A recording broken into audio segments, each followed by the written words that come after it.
As Christian said, this is a little bit about some of the research that we're doing, part of the project which interface with all the work on ICT, implants and neuroethics. And I was very impressed by what you were saying about the need for the integration and the participation. And what I'm going to talk about really is about what happened when we got participants from security communities to work with us on some of our project work.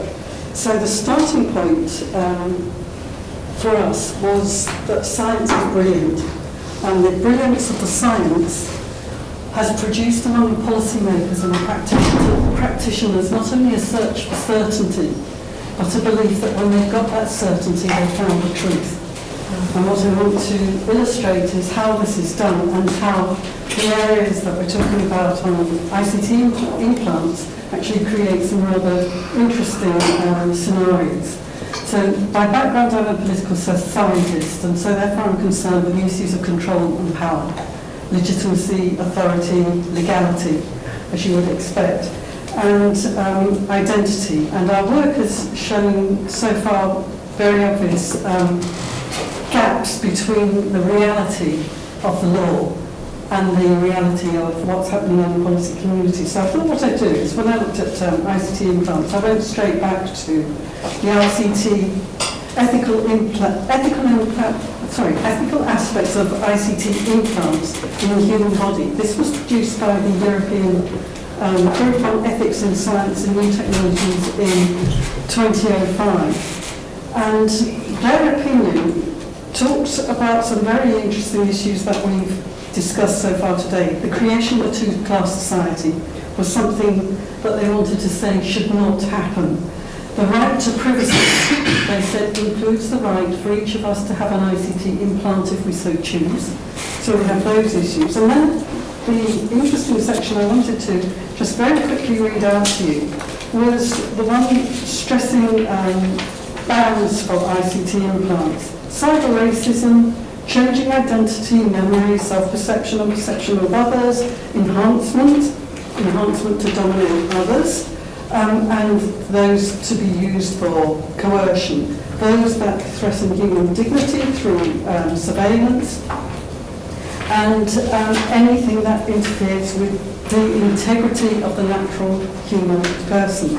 So you can see from what we've said this morning how far science is way ahead of this, and how far the legislation and the thinking around it lags behind that. So what we've started off with is this idea that there's a protection for the natural human body, but also there's the prospect of eliminating the natural human body and substituting it by an artificial one or dispossessing it.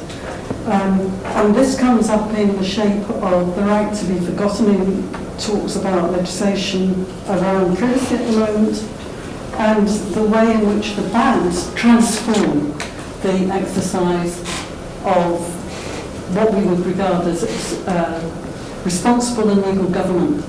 Now, the way we've gone about looking at this is to take the issue of biometrics and to look at the transformative impact of biometrics on the exercise of arbitrary power. So this is just an illustration, very shorthand illustration of what we've talked about this morning.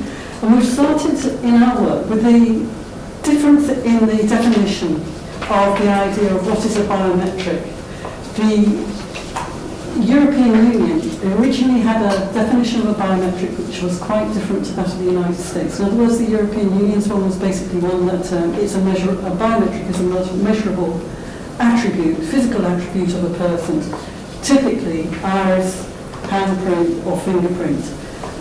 Whereas the original US definition that was used, and is the one that is the most important in terms of this idea of creating certainty to minimise risk, is one that is based on the US definition, which includes the idea of behaviour. How is that derived, traced, tracked? How do we know when a behavioural biometric is reliable or is sufficiently reliable to carry out certain tasks, such as border control? So what I'm going to show you is about how excited the policymakers and the practitioners have become about biometrics and the way in which we've been talking about implants, how that can anticipate, predict behaviour, modify behaviour, always in a therapeutic way, but how this kind of technology can be applied and is being applied differently by practitioners. So the question, who's in control? Who says I'm not who I claim to be? Is it the biometric, a machine, such as an automatic border control gate, a robot? Is it an avatar? Is that my identity? How is the identity being manipulated in advert games? Or is my identity simply confirmed by the very old 100-year-old ability to recall a password? So who defines it? If a biometric and identity are used as one and the same thing for surveillance purposes, then we have all these sorts of issues that arise. Social sorting and classification. There's no purpose in having a biometric for security, border controls, unless you can do that.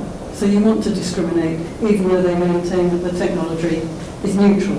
The application of the technology, as we know, isn't. So body badging, particularly in crisis situations, IDs as surveillance, and biometrics as an intrusive and interfering technology, versus the kind of impact that one might have on the behaviour of the person who is aware that they are being surveyed, whether it's because they've got an RFID implant somewhere on them, or whether it's for some other reason, CCTV footage and video analytics being one area of biometric surveillance, which is not talked about a great deal, but where there's a lot of work being done.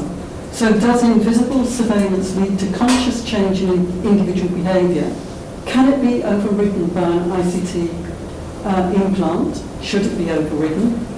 And is a behavioural biometric a good predictor of risky or insecure actions? Now these are questions which the practitioners want answers to. They want to track the biometric persona, and they can do it through various areas, as you know, like fingerprinting. The legislators get very upset about the idea of fingerprinting babies, which is done in some countries. I think it's Finland, fingerprints from birth. Other countries say no, you mustn't do it before the age of 12. Others say the fingerprint isn't stable until after 14. Then it changes after the age of 40, and so on. So you get all these sorts of things. There's a lot of work on multimodal biometrics to create greater certainty that the person is who they claim to be, by the way they walk, the way they gesticulate, the movement of their hands, and so on. And other ones are associated with the misuse, I'd say, of DNA, which was originally taken for forensic purposes. So purpose minimisation, purpose limitation, and purpose specification are the kinds of things that the legislators are very keen on introducing into legislation and making sure that what happens is what they intended to happen. The areas where we know that it doesn't happen are often referred to in Britain in the NHS, which is about the misuse, or rather the bad handling of any data. Now, if we're talking about biometrics and the way in which biometrics is written into legislation and is being used by practitioners, then anything that's in an NHS record is fair game. Okay, so bad data handling has become very important and potentially sinister. Similarly, anything that's associated with our other identities, the Facebook, the poking of our friends, profiling, tracking of non-users without consent, are big issues. Not just because it opens the door for the advertising industry to track what we want and say, here I'm offering you something really good that you want or you don't want, but because when people actually ask Facebook in Europe for a copy of their records on their personal data, Facebook has to provide about 40 pages of information it has about you, but it's supposed to erase the trace, and that doesn't happen. So there are issues at the moment around the certainty of who you are on Facebook and any other social networking site, whether or not that part of your identity can be sold to who owns it, although issues around that, around privacy of private property, trade secrets and so on, are all tied up with this, and the way in which some of the big companies who have this data are tying up with things like TripAdvisor, to track your travel, and how that can then later be mined, and this is where the practitioners get super excited, to check where you are, or where you've been, and who you've spoken to, and that who you've spoken to is part of your behaviour. And if it's your behaviour, then it's a biometric. And this is where it becomes confused in the practitioner mind with information as information, data and intelligence. And as we all know, intelligence is anything.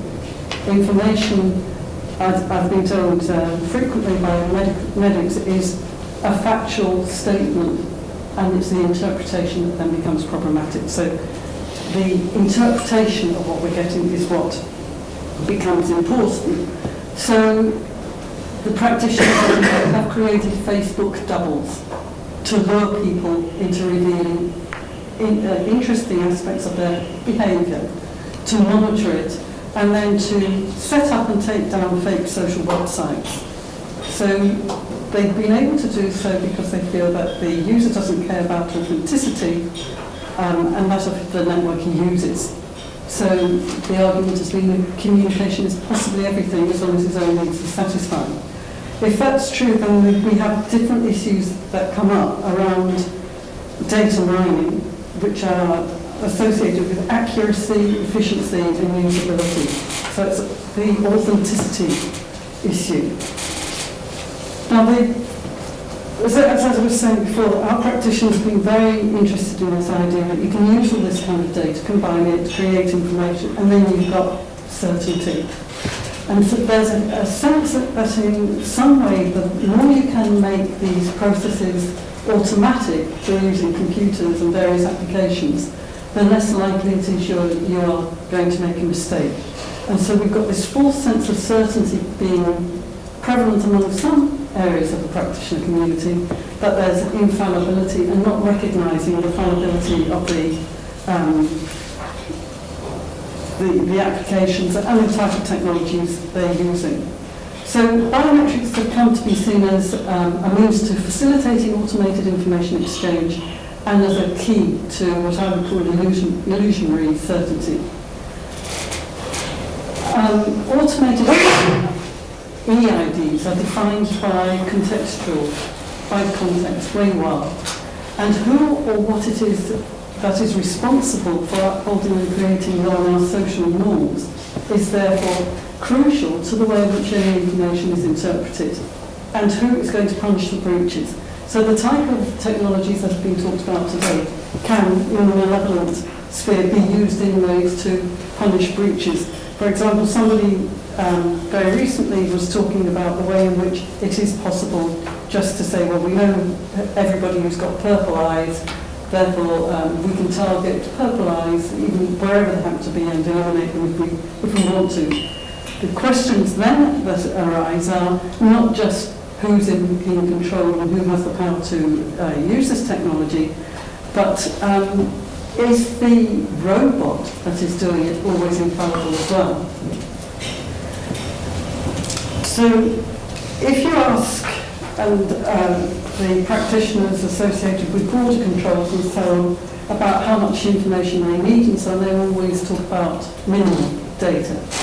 But if you look at the legislation on all of these things about border control, migration, and state controls, it's all about creating interoperable computer systems that can exchange information automatically, and you can probe each other's DNA databases and so on.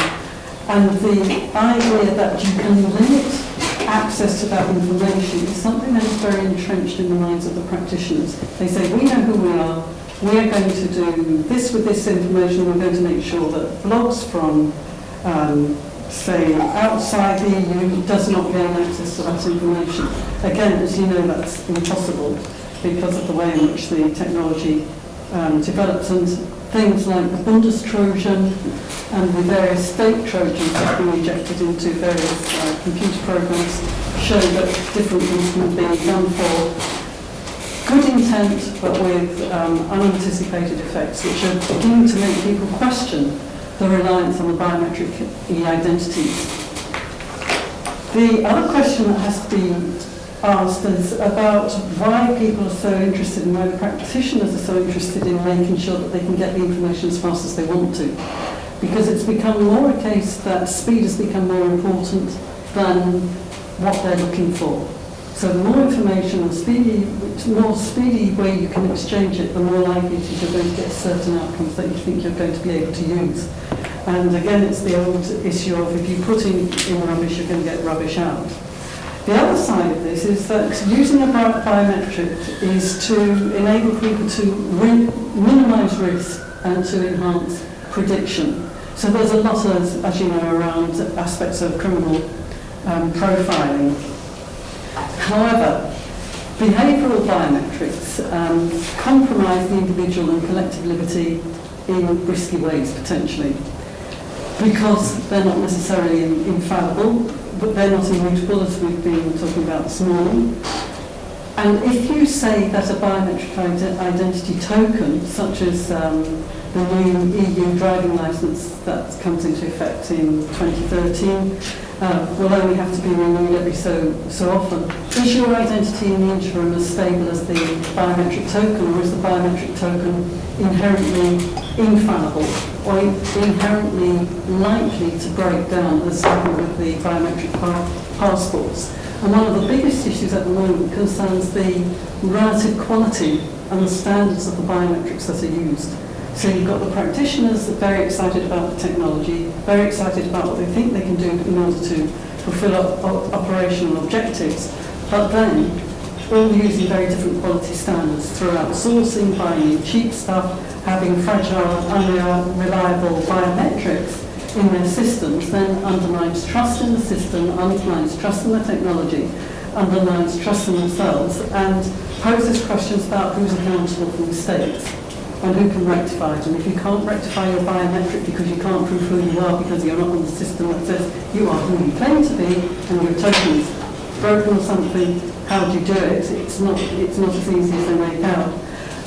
And who's accountable for everything? Is it the company that went bust that you outsource the original biometric enrollment procedure to, or is it the local police station that's supposed to have stored it but they had a problem and the standards for storage weren't up to it and so on? So there's a field day there to be had for the lawyers.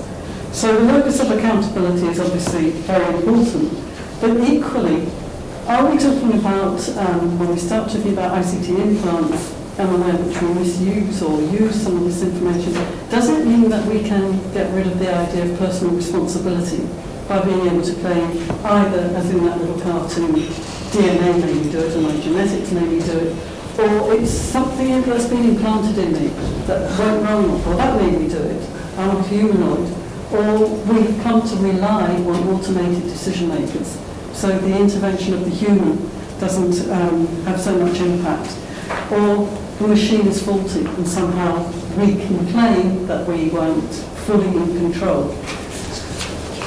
I'll ignore. This one is something I'll show you at the end just for a giggle. Wellness applications is something which is being misappropriated increasingly by practitioners who are very interested in how you can use wellness and health applications as a biometric in order to use them for forensic purposes for policing and so on. The data eye in the sky, which is really about this idea of the way in which the commercial interests and industry are very keen to sell not just the concept of a biometric, but the concept of interoperability, which is imperfect, and how they are conflating a lot of very different ideas which are very sexy to governments, like you're going to be more efficient, it's far more convenient, you can cut personnel and so forth, without discussing with them sufficiently the fraud and vulnerability inherent in some of the architectures they set up. So the final question around this is, who owns the biometric? Who defines them? Who decides what can be done with them, and who controls the controllers? Do we need some kind of authority to give legitimacy to somebody who says, well, we set the standards, we have a socio-ethic guideline which we think should be a globalised guideline that people should buy into? Or do we just deprivatise responsibility and deprivatise privacy and make it the personal responsibility of each individual. And if that means leaving more social stratification, well, that's the nature of what happens. Or are we going to talk more about privatising and commodifying and outsourcing responsibility to some third party? So one of the final issues that we've talked about with the practitioners is about making sure that the citizens who are required by law to enrol the biometrics are able to understand the limits and the potential of the biometrics and aren't lured into this trap that it's going to produce the certainty and the truth that the practitioners often think will come back to it and will deliver it. And the little example we sometimes use, if I can get it.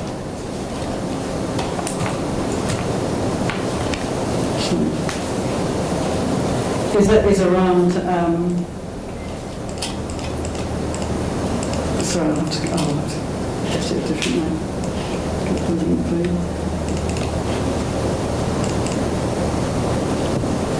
If it works. You just copy it and take it. Yeah. So what our work has really been about is the issues that the practitioners see as vital for them to carry out and implement the kind of policies that they want and how they want to use the science, which they think is brilliant, but use it in ways which they don't understand the limits of and ways in which they don't see as damaging, potentially damaging to people's ability to trust them.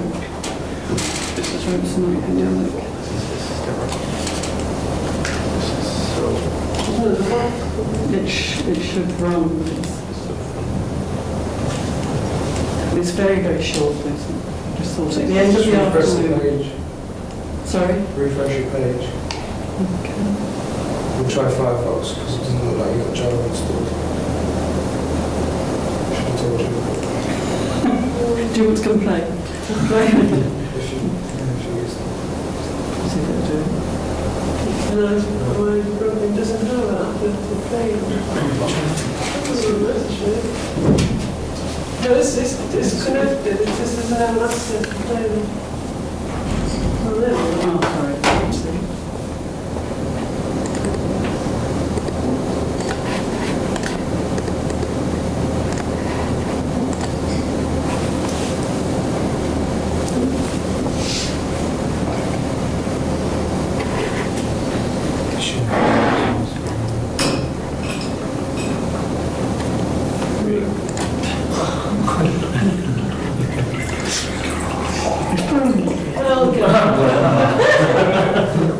I suggest you have a look at it on YouTube because it illustrates a lot of the issues that are all tied up with this issue of minimising the risk and creating certainties in order to justify the applications of technologies which were developed for one purpose and then misusing or using them for a different purpose. In this case, it's the Oh My God cat, which you've probably seen on TV. Something like Oh, the big cat.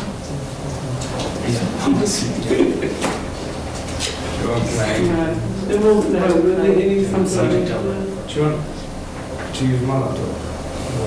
If you want to laugh, it's a good little laugh. Yeah, we can start maybe people. It's at the end of the talk. Do you want to? Yeah. Is it the end of your talk now? Yeah, I've tried to compress it a bit so that your time to where the word. Yeah, no, we're in good time actually. We have maybe 50 minutes still we can play with. So basically, our work is around this issue of the misappropriation of medical technology in science and the misunderstanding in its applications by practitioners who are concerned with border controls, whether they're in the economic sphere or banking. That was your internet browser. If you've got the audio plugged in, that was the internet browser. Bottom one.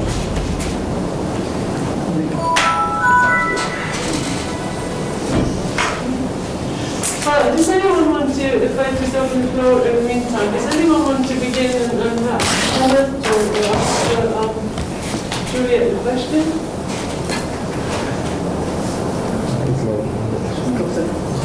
Christine, I'll look over it. You mentioned biometrics, who owns it? It's very much like who owns the knowledge, the commission, etc. We already, well, to an extent, we already have a bit of biometrics being used at airports. Who owns that? So are we sort of partially there with a baseline? And what you're saying is that with the onset of increasing biometrics that we could use for various purposes, who owns that? So I don't know if you want to answer. With the PNR, the passenger name record data, and all that, as I understand it, that's owned by the airlines. And wherever the data, the problem is that once you talk about the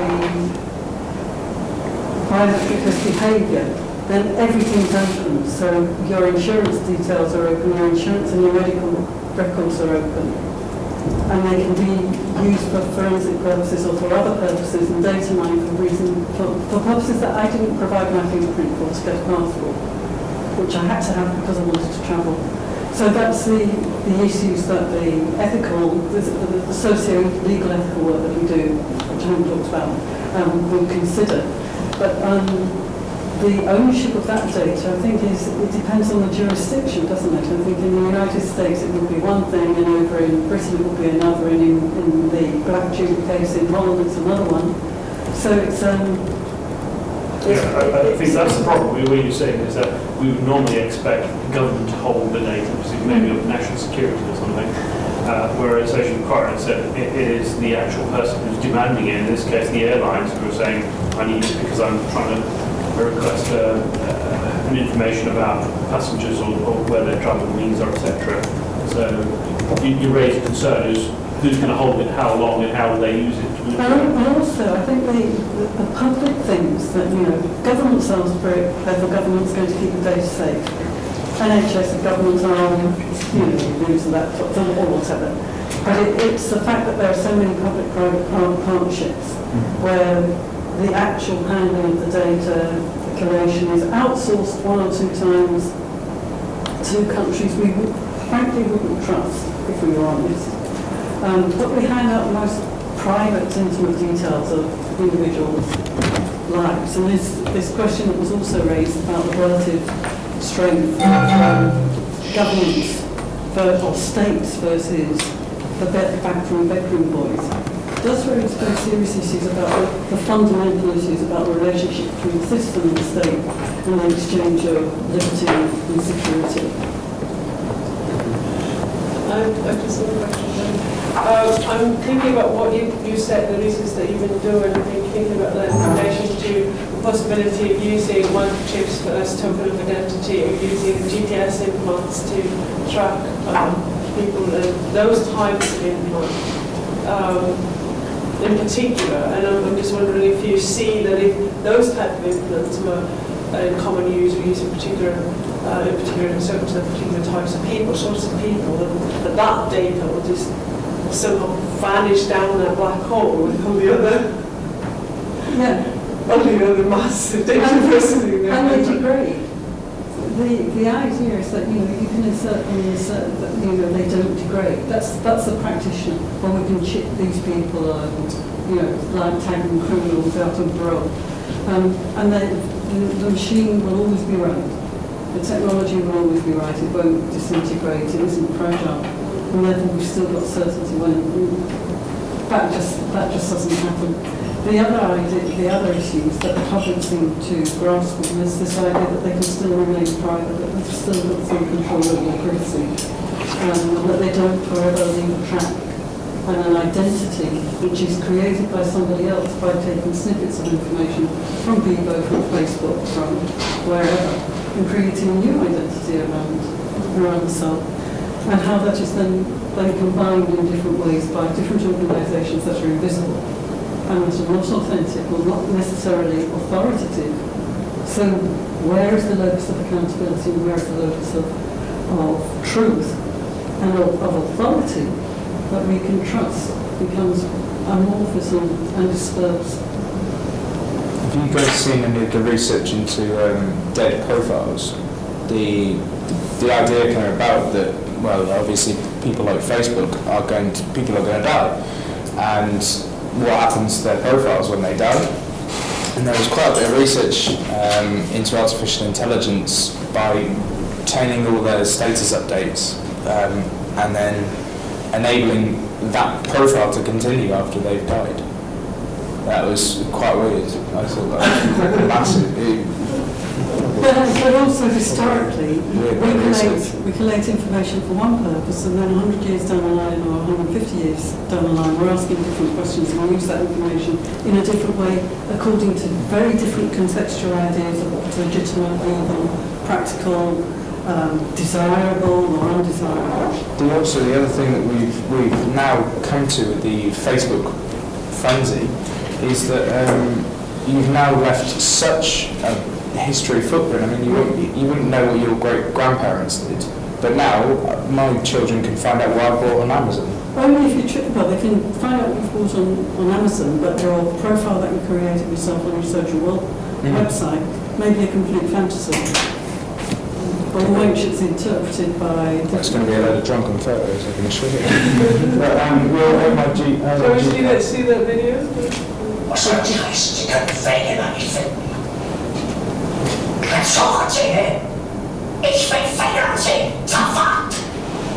Wenn er sich ohne Befehl hat, ist das Fahnenflucht! Verrat! Bringen Sie mir Fählerei! Fählerei! Bringerei! Fählerei! It's just a bit of levity at the end of Very might need it. Okay, I have two people here. This Simon first and then Okay, so I just wanted to ask you mentioned privacy. One of the interesting things of that is the values about privacy are clearly quite mutable. Look at the Facebook example. Look how a teenager today uses Facebook. Quite different than maybe the way some of the oldies will use it. They'll post intimate details of themselves and with no real worry about that. In a way that their, say, great-grandparents' generation couldn't have even imagined doing and would have found a great sort of ethical concern for them. Yeah. So this, I mean, I don't know whether that's something that is changing in a particular direction or whether it goes one way and it comes back another, because at times in medieval societies, for instance, everyone knew what everyone else did in the village, and so maybe we've gone through a period where we've had privacy through anonymity living in cities, and maybe we go back, or maybe there's a fundamental change in attitudes here, driven by technology. Yeah, I agree with you. I think that the two things that come up with the legislators, one is this right to be really forgotten in some of the countries. I mean, the contextualisation of all this and the contextual privacy is exactly what we're talking about. But this right to be forgotten, which technology makes impossible. And the other one is now concern about, should you say that anything that is put on a social networking website cannot be used unless the person can be proved to be over 21 or some certain age. So all of your youthful indiscretions as a teenager are irrelevant. And there is some talk around that. No, and I think Google under the Corporate Social Responsibility Programme is talking around those issues as well. But are the teenagers now just doing this because they're teenagers, or actually is their attitude to privacy fundamentally different from the previous generation? Or is one's attitude to privacy very different if one is dispossessed or if one doesn't have a job? Or if one doesn't have an income? So the social stratification division is used around implants and all the uses and the applications. Okay, I think that this is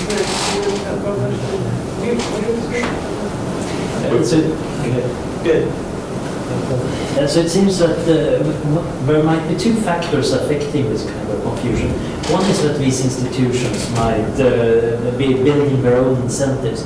So in the UK there is a big industry putting up CCTV cameras, and they work very nicely with the police, and you have a kind of mutual symbiosis where each of them are telling each other, this system really works very well.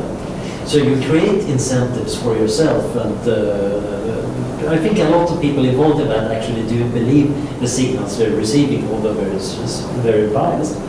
On the other hand, you can also get confusion simply because people don't think the next step about the technology. For example, over in Sweden we had an update of the law on restraining orders that now allows it to be possible to use one of these GPS ankle bracelets in order to track people who have a restraining order, so they don't get anywhere close to where they're not supposed to be.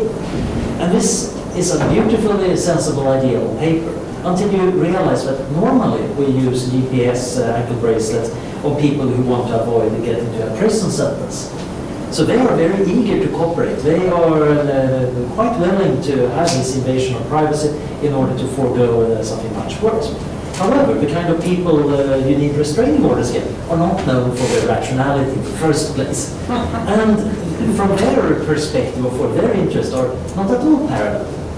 And this was completely overlooked as the law was passed through. And then when people realized afterwards, oh dear, we need to correct for that. So they added a little add-on law that made it very illegal to attempt to tamper with any of these devices, which of course includes deliberately discharging the battery. So the result seems to be that in this case, it's the inability to think through that produces laws which later down the line, of course, are going to enable further invasions of privacy. But it was, of course, just complete inability to predict the consequences, which you probably could have done in a physical role-playing session. Yeah, but doesn't that also illustrate the power of, well, I suppose, getting people to disclose more information than is necessary in order to do advertising, tracking, as happens on all kinds of websites, because people have already disclosed far more information than is necessary. And the original argument around the biometric or having some kind of identity tag was that that you could prove you're over 18 or whatever. You don't need anything other than something which says this person is over 18. And similarly, the vested interests are very heavily concerned about the slow take-up or the too slow take-up of the biometric second generation biometric passports, and therefore you've got to sell people biometrics for other purposes, buying your drinks in bars, whatever, in order to recoup or make the profit that you want. And with the CCT industry, as I understand it, it's sold to the public as protecting public spaces and therefore re-privatising public spaces to some extent. But it was also to do with this interest in the video analytics and how do you get a lot of material very quickly. You get some country or some towns just to agree to photograph everybody. The principle of consent is gone. You really do become an object, but the idea is no, you're not an object, you're being protected. Certainty, this certainty and risk minimisation, the exaggeration of that the technology brings, I think, is a risk that isn't sufficiently acknowledged, perhaps. Yes, James. After she answers. Just to propose something here. I've got, is it my turn? Or? Yes, it's your turn. Okay, just two quick implications of recent events. One is the complete collapse of the NHS's massive, I was wondering if any sort of implications, what was that, a $10 billion fiasco, a complete throwing out of all that in their attempt to create a database for the national health system, and then combined with on one hand, that's that one issue. On the other is the issue of which is the failure of the appeal of the Facebook student who incited the riot and the 4-year sentence, which has now been upheld in the appeal. So Facebook, in the UK at least, the Facebook issue is talking about the Facebook of teenagers being deceived. Well, you now have a teenager where the 4-year sentence was put down for inciting a riot on Facebook for the individual never went near it or anything. And then one thought that the appeal that would be reduced. The appeal that wasn't. So Yeah, I'm fascinated whether these things are playing into the debates. I think they're beginning to, because some of the issues around not video tracking, but the 360 degrees photographing of sports events. you were there, or you weren't there, but I thought it'd be fun to put you there and upload it to Facebook or whatever. There are lots of issues around that, which have come out of some earlier concerns around, do we need to have 360-degree photos of spectators at the Olympics?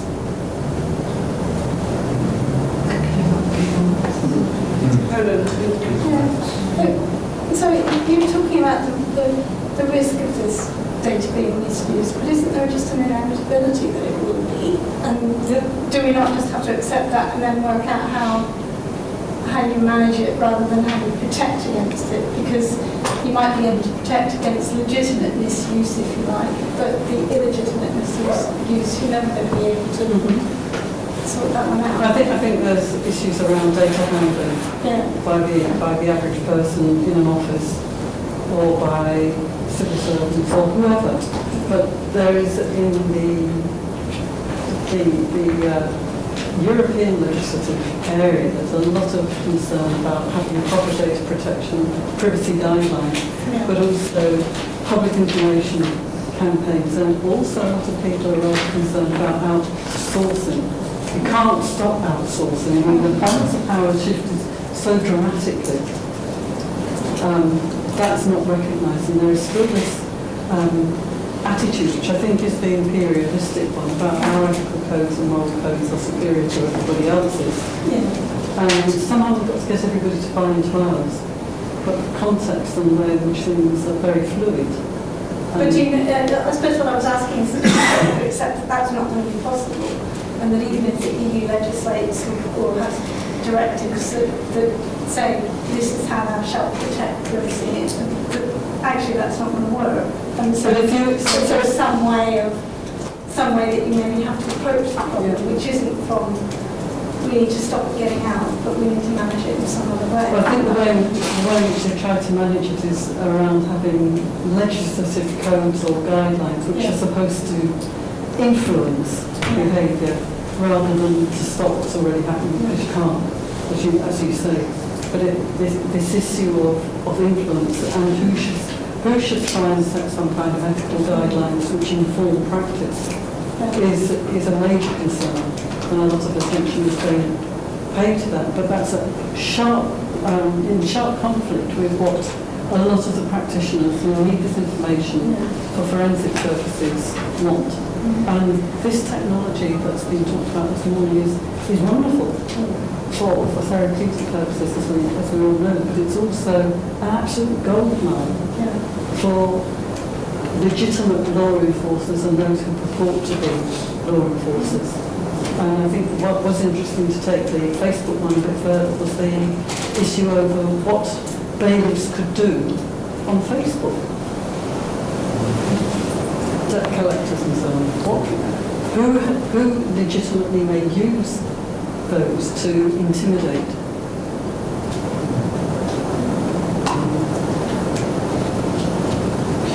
Okay, I think if there's anything else, we should have a cup of coffee and stand up for a few minutes. And,